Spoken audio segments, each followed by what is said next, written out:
Hi everyone, it's Kova, your favorite YouTube influencer. I'm so glad to see everybody here today. I have a crazy story to share with all of my dedicated followers, every single one of you. You see, it all started with me downloading Tinder. I'm trying to get over my big breakup with my famous YouTuber ex. So I thought I would download Tinder, swipe left a couple times, swipe right a lot of times, put myself out there and meet new people. So, I ended up matching with this totally hot guy. He's a big, brawny, tattooed firefighter. He kind of looks like Jesse Metcalf, only more masculine, more like a man. We got to talking, we got to laughing. We were like totally vibing over the app and then over text messages. And then we realized we live like right down the street from each other. I know, what are the chances? It's like serendipity or fate or something, which is totally crazy. It was meant to be. So we agreed to meet at the local tiki bar and sparks were flying. The chemistry was like amazing. We were getting along. And he's so cute.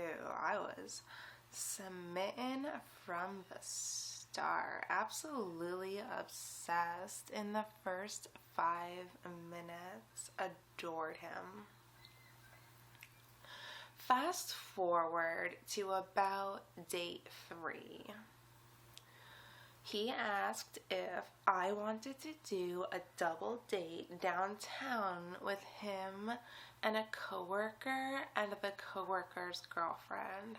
Of course, I'm always down to go downtown. Any excuse to dress up in something cute.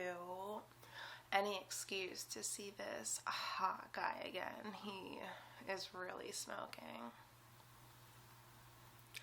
He suggests that I come to his house beforehand and we can get ready together, which sounds great to me. Yeah, that's totally fun. Let's, pregame, hype each other up for this big, fun night. It's like the 3rd date. We've been talking nonstop and I'm really feeling this guy. This is where things start to go a little south, a lot south. This is where the guy becomes not cute at all. So I'd kind of noticed this guy had a bit of a problem, but I hadn't brought it up yet because we were still kind of new to each other. I wasn't sure if he actually had a problem or if I just happened to be around all the times he was indulging, imbibing, going a little overboard. And he did seem a little defensive every time he did indulge, which was a big red flag that I was very quick to ignore, to sweep under the rug. You know me, I love romance. So, eventually he brings out this big bottle of wine. I think, oh, that's great. He's going to pour us each a glass. We're going to pregame and then go downtown together, split an Uber there, maybe split an Uber with the friends back. We'll see. We'll see. I'm open to the night. So my little Jessie lookalike pops the cork and proceeds to guzzle the entire bottle of wine in one big gulp. Didn't share it, didn't offer me any, acted like it was totally cash, like he was doing no more than crushing a Capri Sun. So in 0.5 seconds, this entire bottle of wine is gone. Predictably, within 15 minutes, we'll call him Jesse, starts complaining that he feels really sick. And I'm just thinking, like, no duh, you just chugged that entire bottle of wine. I would be on the floor for the next 3 days. He says that because he feels so nauseous, it's proof that he's not an alcoholic, because in his mind, I guess, an alcoholic could have chugged the entire bottle and been fine. So it's Jesse's logic, because his tummy was twisted, it was proof that he doesn't have a problem. Whatever. So I go sequester myself into his room to start getting dressed, put on my cute little date night outfit, straighten my hair. He comes in to say something to me, who knows what, because he quickly bolted out of the room and into the bathroom across the hall, where he proceeded to vomit really loudly and violently. He's just throwing up so hard, and it's so awkward for me to sit there. He's just throwing up, and then all of a sudden, he pooped his pants really loudly.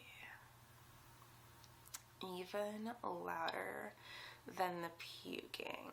He was just like bleh, bleh, bleh, and then really loud. And then there was complete silence for about 30 seconds.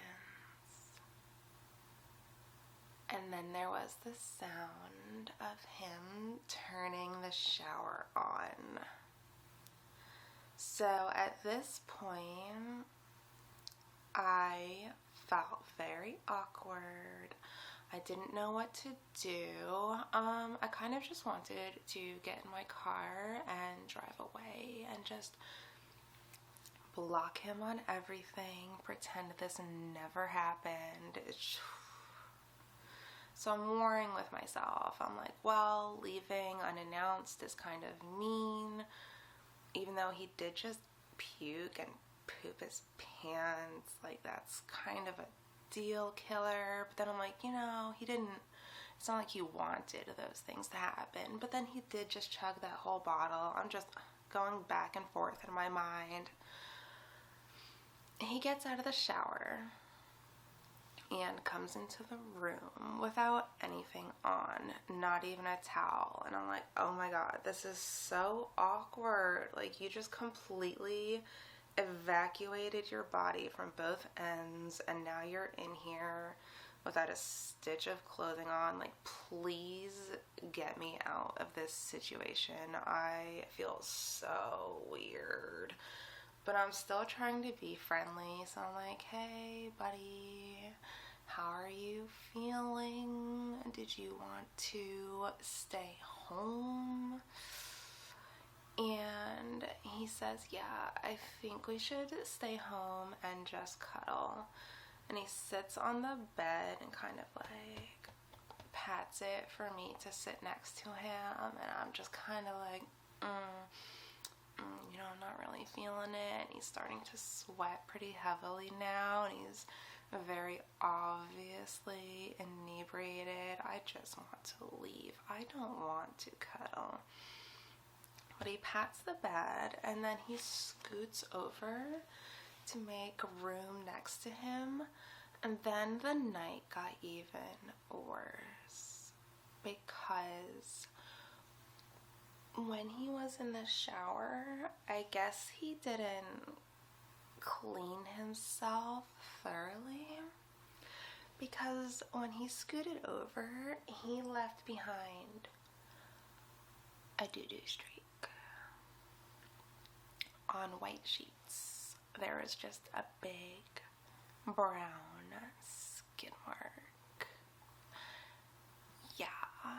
And then he's trying to be like playful. He's trying to pull me down onto the bed next to him, and I was terrified. Like, now I'm like the lead in a horror movie. I do not want to be pulled down into the pit of skid marks. I'm so scared. I don't want to touch that. I don't want anything to do with this. I am so grossed out. Like, there is no salvaging a date after you evacuate your bowels in front of your date and then leave the rest of it in a messy line on the bed.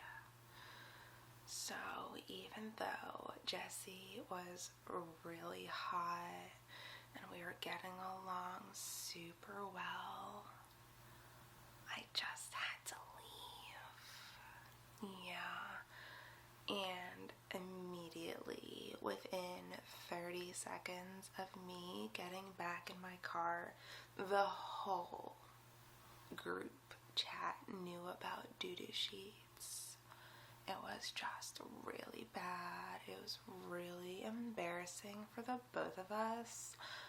And I really wish I was making this story up for views or exaggerating for the drama of it all. But unfortunately, this Jesse the fireman story is 100% true. It's my biggest dating nightmare. It's just, it went from being a cutesy romantic Lifetime movie to the worst horror movie I have ever been a part of. It was terrifying. I was scarred. I think I have PTSD now.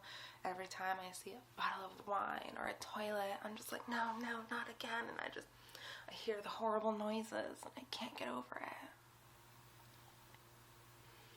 Anyways, thank you so much for tuning into my story.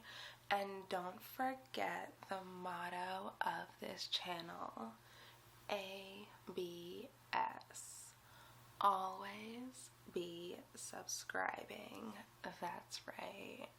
I know we just celebrated me hitting 2 million subscribers, but now I'm ready to see 3 million.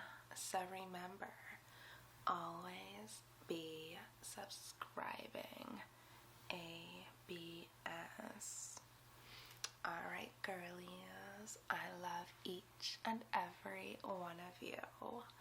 If you enjoyed my dating horror story, don't forget to like, comment, subscribe.